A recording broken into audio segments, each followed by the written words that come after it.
приятели, последователи, правя това видео не заради друго, защото по-голямата част от вас възприемат по-добре това, което виждат с очите си. Защо правя това видео? Защото ми се иска да стигне до повече хора от вас и всеки един от вас добре да се даде сметка за това колко струва справедливостта в България.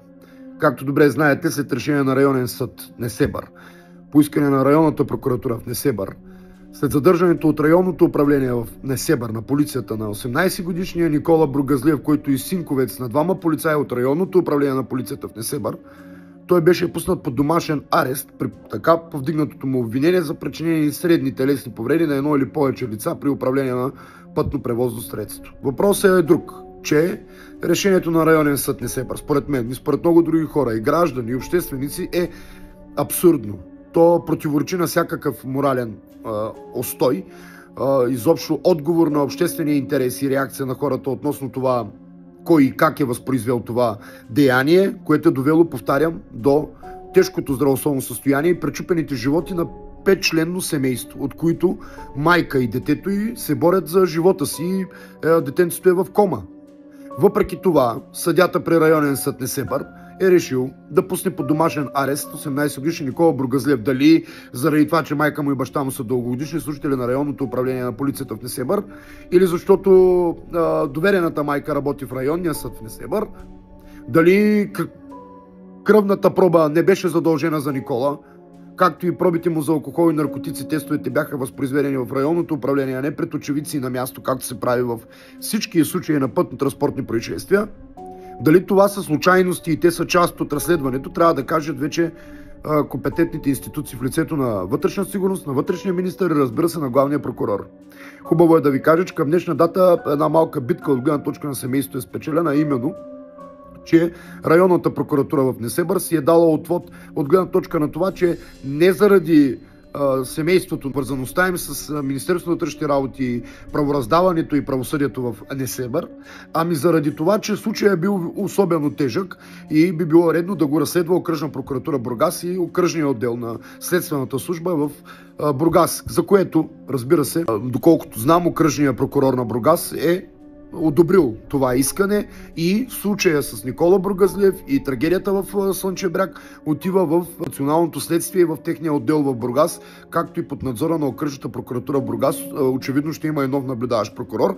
Знам, че Окръжната прокуратура в Бургас е внесла протест за домашния арест на Никола Бургазлиев и в тази връзка в петък, на 22 август в 12 часа на обед пред районния съд в Бургас и пред съдебната палата в София се събират близки, познати, приятели и непознати на семейството, най-вече на майката и на детенцето, които се борят за живота си. И ако на вас ви пука, елате там със сърцата си. Емоциите оставете вкъщи.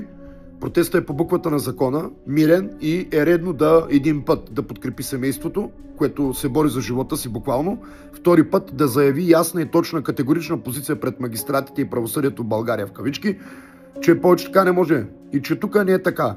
Аз не съм съгласен с тези думи и никога няма да бъда съгласен с тях, докато ако има някакво гражданско общество в тази държавица. И ако има някакво гражданско общество и млади хора, разбира се и създатели на някакво съдържание, без значение кой как се определя, журналист, блогър и така нататък, то призовете си аудиторията, призовете си хората. Време е да застанете рамо до рамо, ръка за ръка до семействата на загинали и пострадали при пътно-транспортни происшествия, чиято битка е справедлива. И всеки е добре дошъл. Без значение от това къде и как се препознава, в каква партия се вижда и какви са му ценностите и идеалите в живота. Тук става въпрос за децата на България, за бъдещето на България. 22 август, петък, 12 часа на обед, районен съд Бургас, пред съдебната палата в София в 12 часа и пред съда в Бургас 12 часа.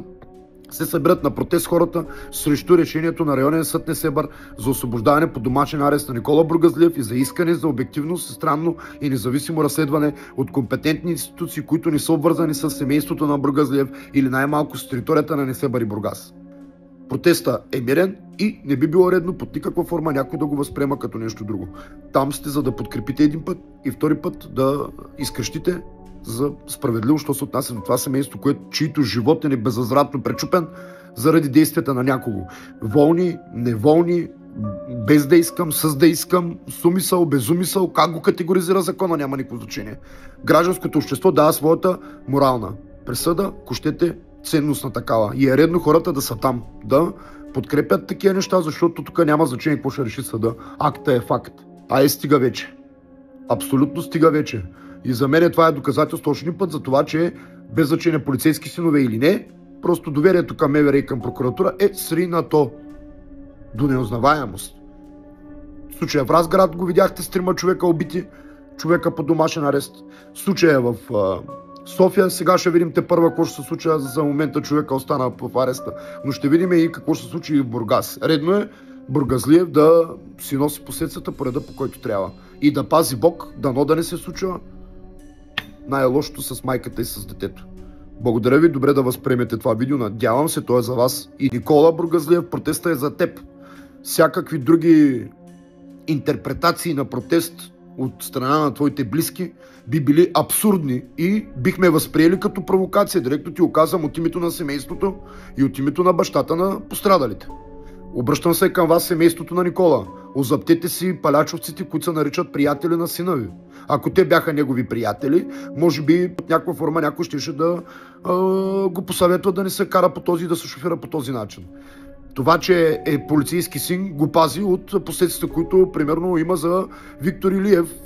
Показахме му как е взимал книжка, видеята в школата. Когато става въпрос за случая в Слънчев бряг, някак си мълчиме, защото става въпрос за полицейски служители.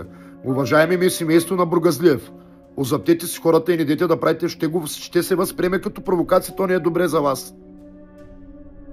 Смирете се, поръсете си главата с пепел. Двамата като полицейски служители си вземете отпуск, неплатен от нас, данъкоплатците, и си борете там правото. Докажете си, ако имате такова в съда. Нашето действие е морален акт, човешки, граждански и така нататък. И според мен сина ви трябваше да бъде под домашен арест до момента на произнасяне на присъда, каквато и да е било тя. Точно вие като полицейски служители най-добре трябва да го знаете това. Иначе означава, че правораздавате с двоен аршин. Правоприлагате и правораздавате с двоен аршин.